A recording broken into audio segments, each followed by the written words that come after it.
Hola, ¿qué tal? Mi nombre es Anthony del canal de SMM. Hoy es viernes 5 de junio y hay que asimilar que Dios nos ha abandonado y te toca votar por un diablo con sombrero. Otra vez. Sean bienvenidos a 2 días y se acaba todo.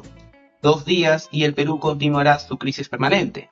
Nada será demasiado diferente, pero toca decidir si queremos enfrentarnos a una enfermedad grave, pero con cura, o a una enfermedad que nos dejó al borde de la muerte y de la cual, sinceramente, solo nos salvamos por un golpe de suerte. La semana pasada yo creía firmemente que Keiko iba a ganar, incluso con una diferencia mayor a 5 puntos.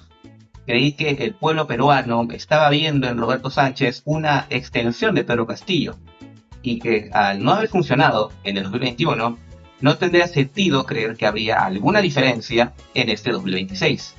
Pero parece, para mi felicidad, que me estaba equivocando. Aunque no se puede hablar de encuestas, lógicamente, estas existen.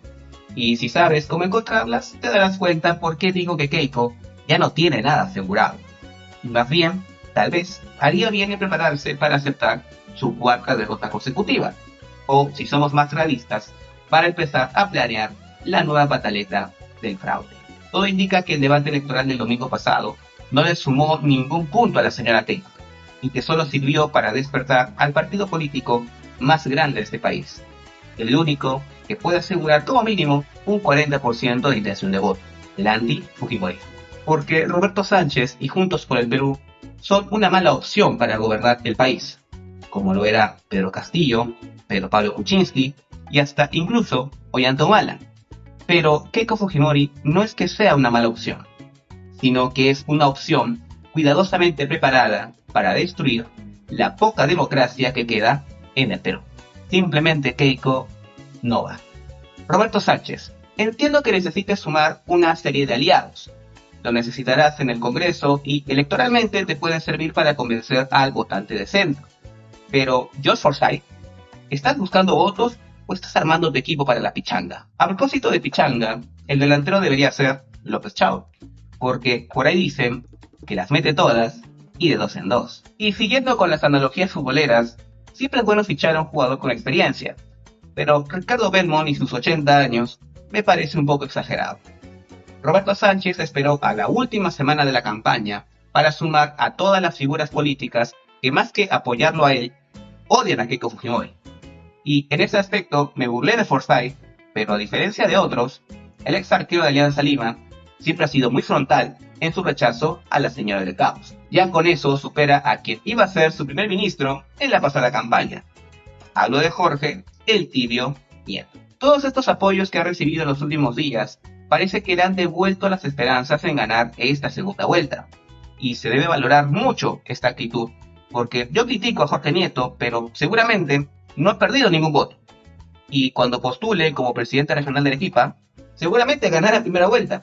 Lo que no se puede decir de los que han salido a anunciar explícitamente su voto por Sánchez. Ellos seguramente están sepultados para futuras elecciones. Ahora debemos ser justos y decir que eso también le ha pasado a los que han salido a apoyar a Keiko, como Rafael Belaunde, que prácticamente ha visto cómo renunciaba la mitad de su partido en protesta por este respaldo a la señora K. El punto es que, aunque es la opción más sencilla, parece que la gente, tal vez por mérito de Sánchez, tal vez por mérito de los aliados que fue sembrando, sea lo que fuese, pero parece que el pueblo dejó de querer viciar su voto. Un ejemplo es el señor César Hildebrand, entendiendo que ahora mismo la mejor opción es votar en contra de que el Fujimorismo nos siga tratando como basura por otros 5 años.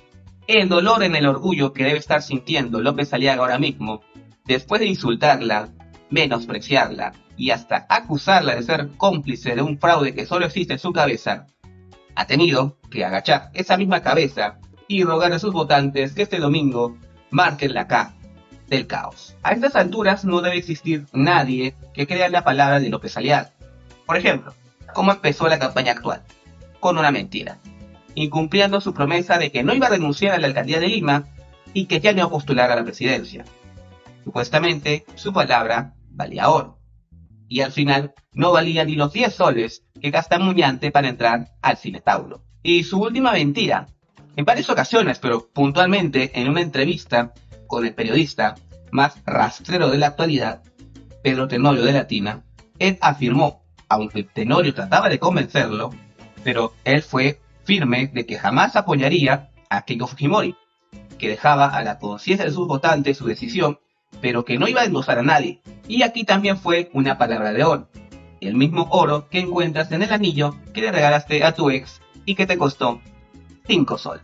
En esta misma entrevista está su más grave mentira reciente, la pataleta del fraude, diciendo que Keiko se benefició de las mesas 900.000. Por si no lo recuerdan, él niega la existencia de estas mesas. Entonces, para él, Keiko era parte del complot que evitó que la derecha cristiana de Renovación Popular entrara a la segunda vuelta. Y también lo dijo en una de sus tantas manifestaciones públicas recientes. La señora K sabe perfectamente lo que ha pasado. Y la frase que más repitió, hasta un paletón le gana. Pero la vida da muchas vueltas rápidamente. Y me pregunto qué lo llevó a hacer público su apoyo a Keiko Fujimori. Hace algunos días había insinuado, sin ser explícito, sobre su apoyo a Fuerza Popular. Por eso me parece extraño que en unos cuantos días haya cambiado de opinión y salga a apoyar públicamente a la señora Fujimori. Más allá de ser un mentiroso compulsivo que necesita contradecirse constantemente, se me hace raro este apoyo público. Al final, a él le convenía mantenerse al margen de un posible gobierno de Fujimori, para hacer oposición y tal vez ganar en el 2031. Un motivo para su cambio de actitud es que justamente se dio cuenta que no tiene ninguna oportunidad de ser presidente en 5 años, ni en 10 años, ni en 100. Y en eso sí le doy la razón. Pero también es posible que se haya dado cuenta de que Keiko puede perder. López Aliaga creía que Keiko iba a ganar holgadamente sin necesitar su apoyo. Por eso se lavaba las manos, pero tal vez recientemente recibió algún chisme y se ha dado cuenta que Keiko puede perder.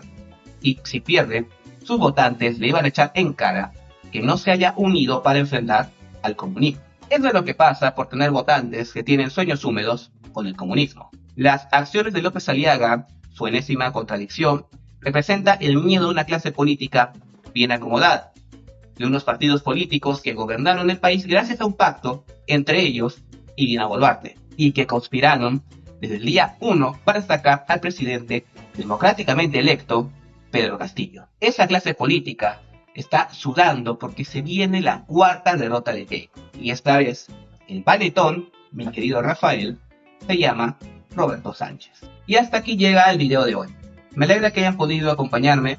Solo me queda recordarles que este domingo tenemos que ser frontales y votar en contra de aquellos que defienden el sector privado cuando lo único que han hecho sus últimos 50 años es vivir de la política. Hay que votar en contra de la caviar más grande del país, Keiko Fujimori. Muchas gracias. Chao.